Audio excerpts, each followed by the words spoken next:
Buenos días, soy Nicola Alcázar de International SOS España y les doy la bienvenida a nuestro flash webinar sobre elecciones en Argentina, proyecciones y posibles desafíos de seguridad. Antes de empezar, si tiene algún problema técnico para conectarse, también puede hacerlo desde su móvil siguiendo las indicaciones que aparecen en pantalla.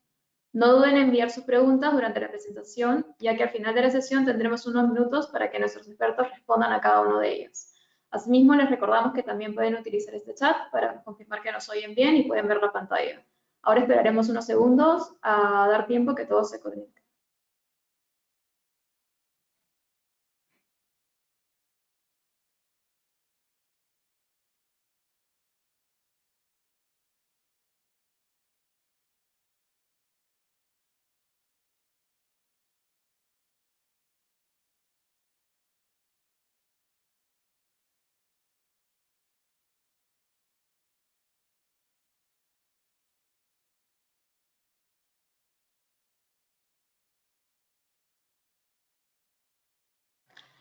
Sin más preámbulos, las elecciones de Argentina se celebrarán el 22 de octubre y tendrán lugar en un contexto altamente polarizado. El país está convocado a votar en un ambiente de crispación, con una población muy crítica con la clase política, a quien responsabilizan de la deteriorada situación económica.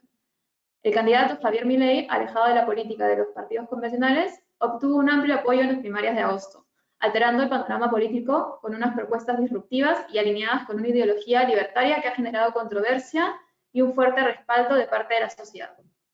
Hoy estoy acompañada por dos de nuestros expertos que nos van a explicar el estado de seguridad en Argentina, con especial atención en Rosario y Santa Fe.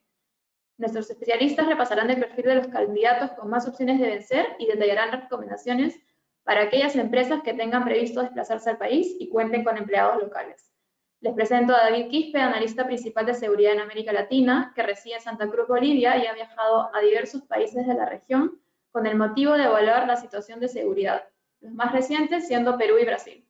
Asimismo, nos acompaña Ricardo Lenoir Gran Pons, responsable de la Unidad de Inteligencia de International SOS en España, equipo dedicado a apoyar a las empresas en sus actividades en el exterior, siendo responsable de la coordinación, la entrega y la calidad de los informes de inteligencia y la asistencia en materia de seguridad. David, Ricardo, les paso la palabra. Gracias, Nicole, es muy amable. Buenas tardes a todos los que nos están viendo ahora en directo y a aquellos a los que los vean pasados unos días. El propósito de este webinar es darle continuidad al documento que publicamos el pasado 27 de septiembre, Argentina, elecciones en un contexto de polarización e incertidumbre, en el cual teníamos como objetivo explicar el entorno de seguridad en Argentina, con especial atención a Rosario y Santa Fe, los desafíos que afronta el país rioplatense en materia de seguridad y luego un análisis más detallado de lo que suponen las elecciones, candidatos, propuestas, consecuencias de la victoria de uno u otro candidato. Todo con el propósito de apoyar a las organizaciones que tengan intereses en Argentina. Para adelantar una aclaración de cómo vamos a plantear este webinar, consiste en 4 grandes bloques. Una primera aproximación al entorno de seguridad general en el país, luego pasaremos al detalle de Santa Fe y Rosario, cuáles son las particularidades de ese entorno de seguridad. El tercer bloque, que será el que más tiempo nos llevará, será detenernos en el motivo que nos reúne, que son las elecciones, los principales candidatos, cómo han llegado, cuáles son sus ideologías, sus propuestas. Y por último, un apartado que sin duda será relevante, las recomendaciones para aquellas empresas que tengan empleados, tanto expatriados, contratados locales, como que tengan previsto desplazamientos al país en las siguientes 2 semanas, con el objetivo de que cuenten con la información para mitigar la exposición al riesgo. Para mí es un placer acompañarnos hoy con nuestro compañero David Quispe, un experto en la zona y siempre dispuesto a colaborar con nosotros para explicar las cuestiones latinoamericanas a nuestra audiencia española. Buenas tardes, David. ¿Cómo estás? Buenas tardes, Ricardo. Muchas gracias. Y gracias también a todos los que nos escuchan y nos ven por este medio. Es un placer estar aquí con ustedes para conversar un poco sobre la situación en Argentina, ¿no? Comenzando un poco a nivel general, la situación de seguridad, nosotros en International SOS categorizamos a Argentina como un país de riesgo bajo, con la excepción de la provincia de Santa Fe, ¿no? Incluyendo la ciudad de Rosario, la cual mantenemos en un nivel de riesgo medio, ¿no? Ahora, tal vez muchos se preguntarán con la situación actual que se vive en el país, ¿no? La economía con una inflación no sin fin, la polarización en cuanto a las elecciones, ¿no? Y un aumento de la delincuencia, ¿cómo es que Argentina puede seguir un país de riesgo bajo, ¿no? Entonces, obviamente aquí también tenemos que entender que nuestros niveles de riesgo se basan en un análisis a mediano plazo, ¿no? En vez de la situación actual, la cual cubrimos con nuestras alertas, con contenido como el presente webinar. Y estaremos desarrollando un poco más todo lo que es los riesgos que consideramos pertinentes en estos próximos meses, ¿no? Pero por el momento hay que también tener en cuenta que la Argentina todavía presenta niveles de delincuencia bajos en comparación con otros países en la región, sus vecinos Brasil o otros países como ser Perú y Colombia, y por supuesto Ecuador, ¿no?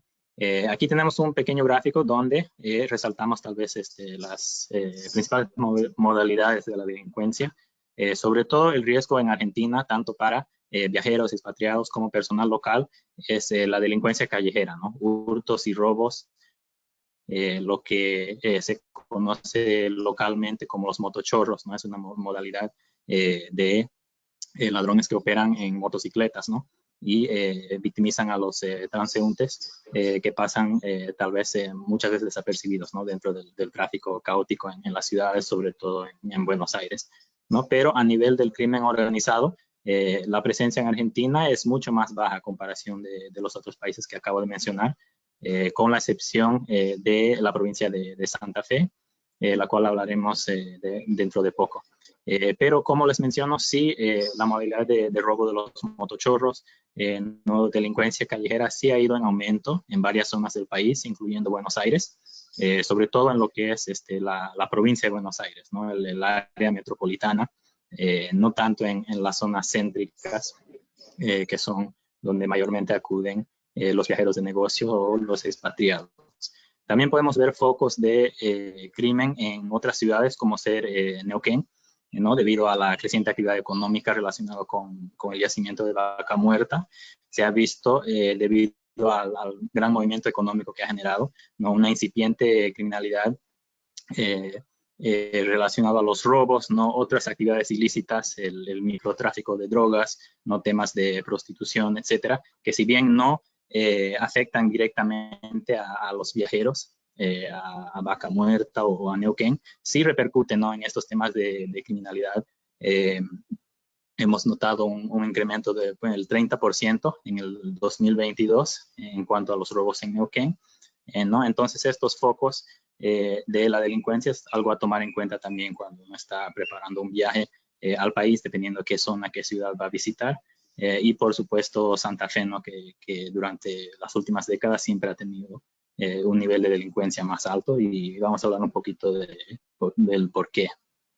Sí, porque David, bueno, antes una puntualización, me ha parecido muy interesante lo que has mencionado acerca de cómo el cambio en la calificación de riesgo no varía cuando hay un evento en concreto, sino que es la respuesta a un cambio de tendencia. Ahora, por ejemplo, todos tenemos presente la crisis que está sucediendo en Israel, que de hecho es el tema monotemático que nos ocupa desde la madrugada del viernes al sábado pasado. Efectivamente, el nivel de riesgo no cambia directamente por este evento, sino porque veamos que hay una tendencia en los factores que alteran el entorno de seguridad de manera continuada.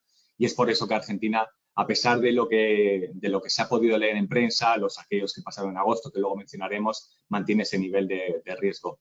Y también creo que es muy importante eso que hablas de los motochorros, de esa criminalidad, crimen común, que en inglés se conoce como petty crime, que puede alterar el día a día de la gente que esté trabajando en el país. Pero me gustaría pasar a lo que tú has dicho ahora, Rosario y Santa Fe. ¿Qué convierte a estos dos municipios en una excepción, en ese caso para peor, en el sentido de que hay un nivel de un entorno de seguridad más inestable? ¿Qué les convierte en una excepción dentro de la realidad argentina? ¿Por qué son diferentes y qué elementos podemos distinguir en este análisis? Sí, muy buena pregunta, Ricardo. En la provincia de Santa Fe, que alberga tanto la ciudad de Rosario como de Santa Fe, desde hace décadas, ¿no? Hemos observado siempre un mayor índice de criminalidad. Esto debido sobre todo a la presencia de grupos del crimen organizado, ¿no? Que tienen bastante presencia a nivel Argentina y se concentran en esa provincia. No es tampoco el nivel que podemos observar en México o en Colombia, ¿no? De que estos grupos están presentes en casi todo ámbito de la vida, en todas las zonas de la ciudad. Pero sí, esto se debe al tráfico de drogas que muchas veces viene por Paraguay, ¿no? Y por rutas fluviales, ¿no? A través del río Paraná. Y usa estos grupos, sobre todo el grupo que siempre ha operado en Santa Fe, se denomina los monos, ¿no? Pero en los últimos años se ha fraccionado bastante y esto ha llevado a una disputa, ¿no? En la provincia, en las ciudades de Rosario y Santa Fe, entre estos grupos por la distribución de la droga, ¿no? Y en esto también influye mucho la dinámica a nivel regional. Muchas veces, dependiendo de los gobiernos de turno, la actuación ¿no? de países tal vez como Estados Unidos, con diferentes iniciativas de seguridad en países como Colombia o Brasil, se puede alterar las rutas, la logística del tráfico de drogas, ¿no? Hemos visto que, por ejemplo, en Brasil, la droga ya no pasa tanto por el puerto de Santos en Sao Paulo, sino que se ha ido tanto más al norte como también por el sur, ¿no? Como ser Porto Alegre, que ya está, queda algo cerca de Argentina, y también hay actividad que pasa por Paraguay y por Argentina, sobre todo el puerto de Rosario, ¿no? También contribuye a esta situación la naturaleza federal del sistema del gobierno y de la policía en Argentina. Entonces, la policía en Santa Fe a lo largo del tiempo siempre ha tenido dificultades, ¿no? Tratando este tema. Y también el gobierno no ha podido dar una respuesta o un apoyo efectivo, ¿no? Para controlar esta situación. Sin embargo, sí comentarles que los riesgos, ¿no? Se concentran sobre todo en estas ciudades, Rosario y Santa Fe, y generalmente hay medidas al alcance para poder mitigar este riesgo, como podemos ver en otros países, ¿no? Que hablaremos un poco más a detalle más adelante, pero mantener perfil bajo, minimizar los viajes y las excursiones de noche, medidas de ese tipo, porque esta violencia, esta criminalidad afecta sobre todo a las mismas personas que están involucradas en esas actividades, ¿no? No suele haber tiroteos por el centro de la ciudad o mucha afectación a viajeros o a personal que está en su día a día, por decir. Muchas gracias. Ahora, sin más dilación, vamos a pasar al tercero de los 4 bloques. El que nos reúne es el análisis de las elecciones que tendrán lugar el 22 de octubre, no este domingo, sino el siguiente.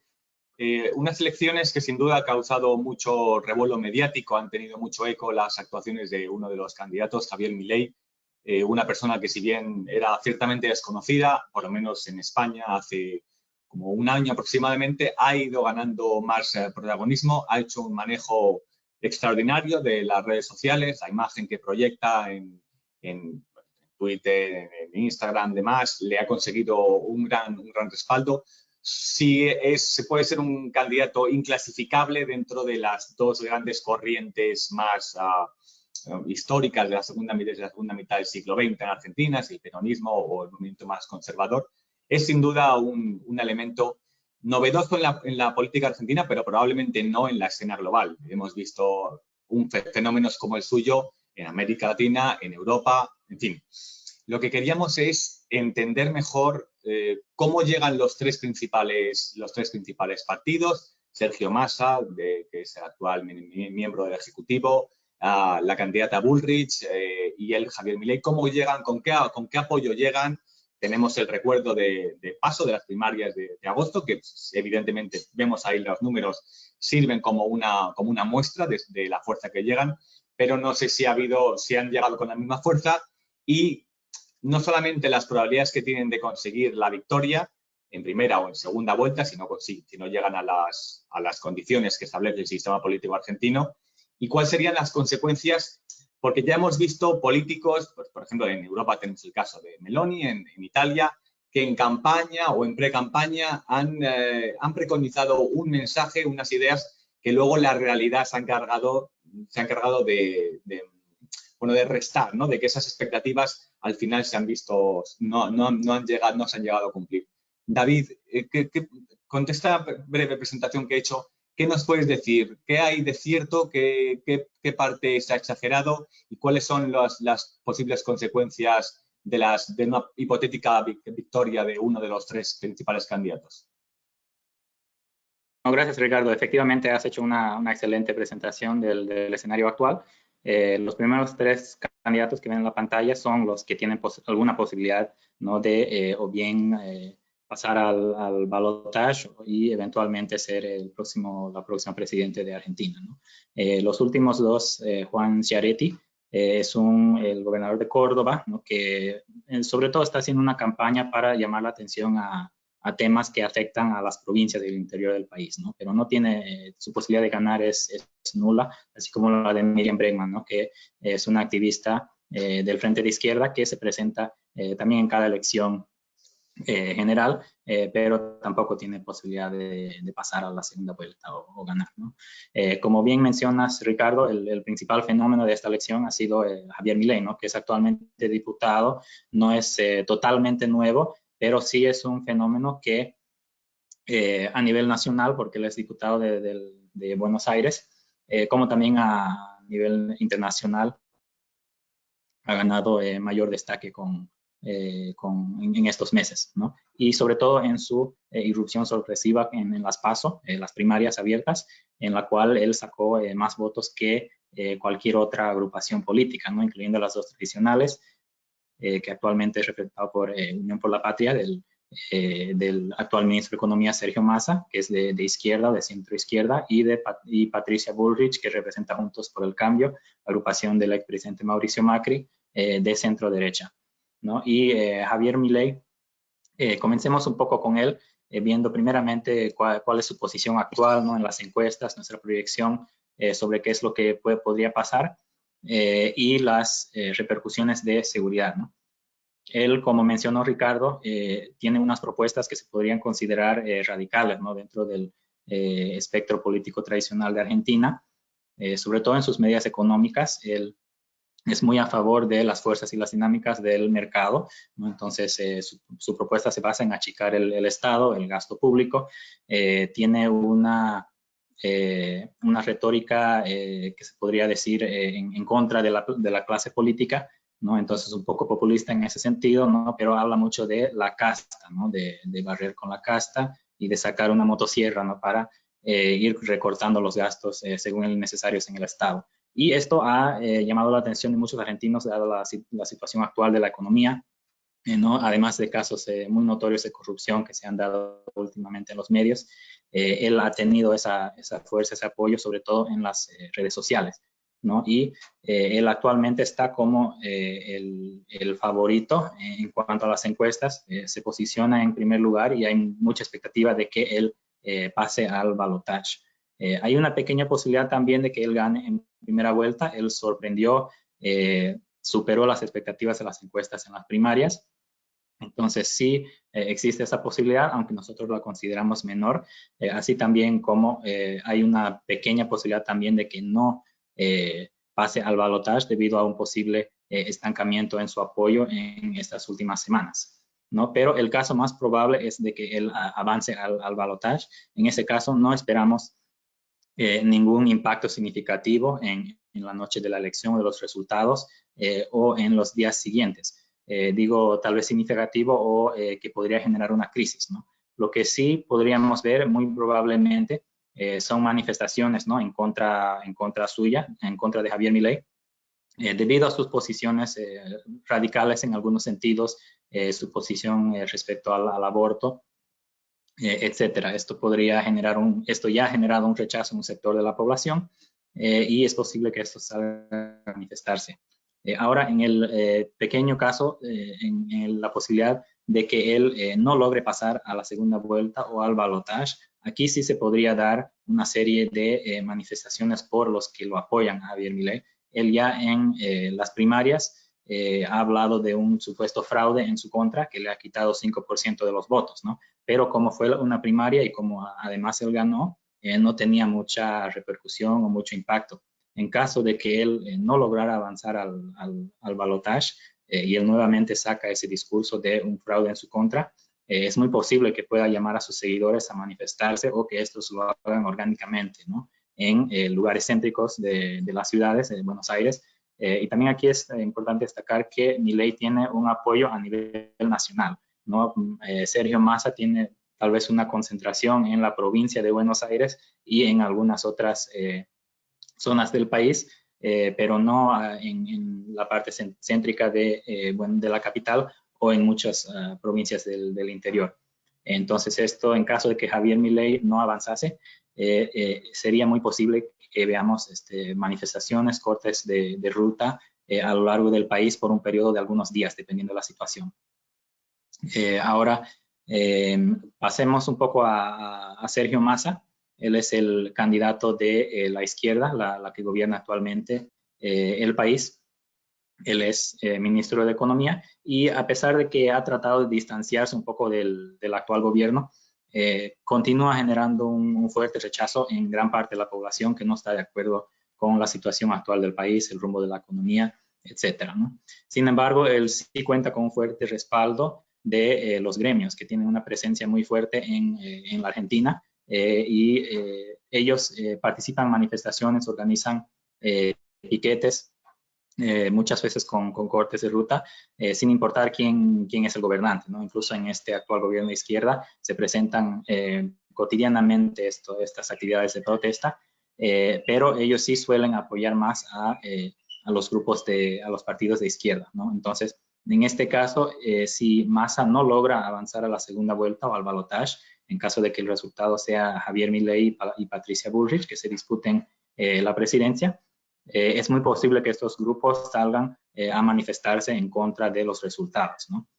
Sin embargo, si bien estos tienen una buena capacidad de organización de manifestaciones, es muy poco probable que estos generen un apoyo contundente en la ciudadanía respecto al resultado de la elección, ¿no? Entonces, no es muy probable que la ciudadanía se vuelque a favor de estos grupos que traten de rechazar o de no reconocer algún resultado que no incluyese a Sergio Massa, ¿no? Y por último, Patricia Bullrich, ella, como les comento, es representante de la agrupación Juntos por el Cambio, de centro derecha, pero sus seguidores se podría decir que no contribuyen tanto a la polarización que podríamos ver con Javier Milei y Sergio Massa, ¿no? Entonces, y respecto a sus resultados, si logra avanzar o no, es poco probable que sus seguidores de Patricia Bullrich generen algún tipo de protestas con potencial para disturbios o violencia, ¿no?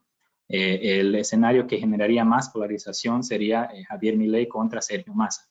En ese caso, en las siguientes semanas posteriores a la primera vuelta, ya que incidentes previos no esperamos que haya muchos incidentes significativos, pero en el caso que es que tiene mayor probabilidad de ser Javier Milei contra Sergio Massa, sí existe, esperamos nosotros de que ahí vaya a incrementarse esta polarización, ¿no? Entre un candidato de derecha dura y un candidato de izquierda, ¿no? Entonces ahí en las próximas semanas podríamos ver tal vez una serie de manifestaciones, eventos políticos un poco más acalorados que podría llevarse a enfrentamientos, ¿no? Si bien con la policía o con grupos rivales, grupos de choque, etcétera, de cara al balotaje que sería el 19 de noviembre. Muy bien, muchas gracias, ha quedado muy claro. De todas maneras, al final habrá un turno de preguntas y quizá esta cuestión suscite más cuestiones. Por último, el cuarto bloque, David, como decíamos en la introducción, ¿cuáles son las recomendaciones desde International SOS para aquellas empresas que tengan empleados sobre el terreno, ya sea expatriados, contratados locales, o que tengan previsto realizar un viaje en las fechas, pues en las siguientes semanas, especialmente en el fin de semana o alrededor del fin de semana del 22 de octubre que está prevista la votación? ¿Qué podríamos recomendar a esos managers que son responsables de esas operaciones? Sí, muy buena pregunta, Ricardo. Por lo general, nosotros podríamos recomendar en toda la región, cuando se dan elecciones, analizar el objetivo del viaje planificado, ¿no? Y tratar de coordinar las fechas y la logística en base a eso, ¿no? Por ejemplo, un viaje de ocio o un viaje que tal vez no sea muy crítico o esencial en cuanto al negocio o la organización, no sería lo más prudente realizarlo en el día de la elección o incluso el día siguiente, tal vez, ¿no? Esto debido a cualquier disrupción o interrupción de actividades que podría haber. En este caso, no esperamos de que el día siguiente de la elección se desate una crisis, ¿no? Pero siempre hay una pequeña probabilidad, sobre todo en América Latina, que se den estos hechos. Entonces, es mejor ser un poco precavidos en ese sentido, ¿no? Pero no estamos diciendo que reprogramar algún viaje de negocio o actividades esenciales debido a las elecciones.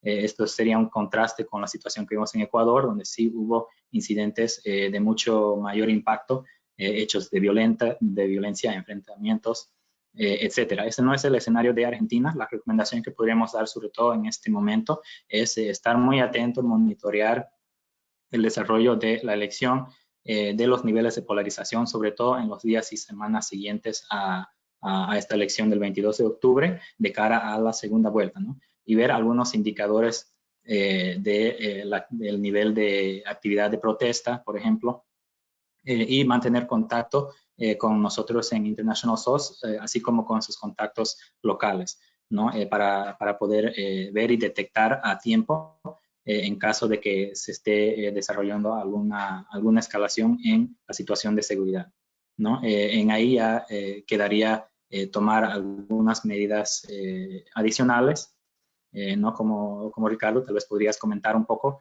sobre la gestión de crisis y cómo podríamos prepararnos para una situación así. Sí, gracias. Efectivamente, ahora mismo en el plano de la seguridad no hay una crisis en Argentina. Lo que sí queríamos es explicar las tres fases que entendemos que están viendo ustedes desde International SOS, lo que tiene una crisis, la fase previa, durante y después. Ahora mismo en la situación argentina nos centramos en la fase pre y en ella hay varios estadios que conviene repasar. Uno es detectar e identificar señales de alerta temprana, early warning signs, como lo que estamos haciendo en este webinar, que es explicar el contexto para entender si alguno de los elementos para nosotros, una organización del sector bancario, de la industria textil, de la industria alimenticia, automovilística, da igual, nosotros tenemos el listón de qué consideramos riesgo en un punto que puede ser distinto al de los demás. Este ejercicio del webinar lo que nos permite es poner sobre la mesa, hacer una cartografía de los riesgos, peligros que podemos encontrar e ir adelantándonos para mitigar la exposición al riesgo. Esta primera fase, aparte de este ejercicio de detección e identificación, se puede completar con cursos de formación, ¿de acuerdo? O sea, si nosotros sabemos que tenemos un colectivo ciertamente vulnerable, les damos una formación específica para poner capas de seguridad sobre o alrededor de ese colectivo o esa persona específica. Si avanzamos, por ejemplo, la situación que tenemos actualmente en Israel, que estamos ya en una situación de, evidentemente, crisis de seguridad, tenemos otros estadios, principalmente 4. No quiero detenerme demasiado, pero sería controlar la situación, estructurar una respuesta que viene ya de la época precrisis. O sea, nosotros hemos hecho un trabajo y ya sabemos con nuestra política de gestión de riesgos y con nuestros mecanismos internos cómo responder. O sea, que evitamos tomar decisiones de manera imprevista, o sea, de manera no planificada. Evitamos improvisar. Lo resolveríamos la situación y muy importante es la comunicación. Nosotros somos los responsables de comunicar, de trasladar el mensaje a nuestra gente en interno y en externo a la opinión pública, porque si no, y es un principio básico de comunicación estratégica, otros colocarán nuestro mensaje. Ahora estamos viendo, por ejemplo, en la cuestión israelí, que redes sociales están inundadas con vídeos de ataques, edificios que se caen, ataques de mortero. Bueno, tenemos que ser muy cuidadosos que esa información llegue después que la muestran a sus empleados, porque nosotros somos los responsables de estar encima de una comunicación fiable y contrastada. Todo el ruido mediático, todo el barullo proveniente de los medios, sin querer evidentemente desprestigiar a los medios de comunicación, pero todo el ruido que se crea, a veces de manera un poco desordenada, puede afectar, pero si nosotros hemos hecho un trabajo de informar a nuestros empleados de manera precisa y acertada, nuestros empleados estarán más tranquilos y reducirá la posible ansiedad que puede generar. Y por último, la última fase, post-crisis, cuando acabe todo, cuando todo vuelva a su estado natural, a su estado previo a la crisis, tendremos que hacer una evaluación en la que revisemos cómo hemos actuado y nos adaptemos al actual contexto, que si bien no estará en crisis, puede ser distinto al que nos hemos encontrado. Estoy pensando en la crisis que produjo la COVID. La COVID, oficialmente, la Organización Mundial de la Salud dice que la hemos superado, pero las cosas ya no son igual que en marzo de 2020, cuando se decretó la pandemia. Hemos vuelto a nuestra vida normal, el contacto físico se ha retomado, pero hay ciertos aspectos, ciertos incluso hábitos que han cambiado. Bueno, pues nosotros nos tendremos que adaptar a esa nueva situación. Así que yo, por mi parte, voy a dar por concluido nuestra explicación sobre el actual contexto argentino. Y ahora cedo la palabra a nuestra compañera Nicole por si durante la explicación se han enviado alguna pregunta a través de la caja de consultas y sugerencias. Nicole, por favor, ¿tenemos alguna cuestión que haya suscitado una pregunta por parte de la audiencia? Gracias, Ricardo. David, por el momento no hemos recibido preguntas, creo que todo ha estado muy claro. Nada más agradecerles por su asistencia y en caso de tener una pregunta más adelante nos pueden enviar un correo a spain@internationalsogs.com. En unos días recibirán la grabación de esta sesión y si tiene dudas también pueden llamar a cualquier centro de asistencia. Así que no dude que nuestros expertos están para responder cualquiera de sus preguntas. Que tengan un buen día y muchas gracias por atender a esta sesión con nosotros. David, muchas gracias como siempre por tu atención y el tiempo que nos dedicas. Gracias a ti, Ricardo, y a toda nuestra audiencia. Buenas tardes.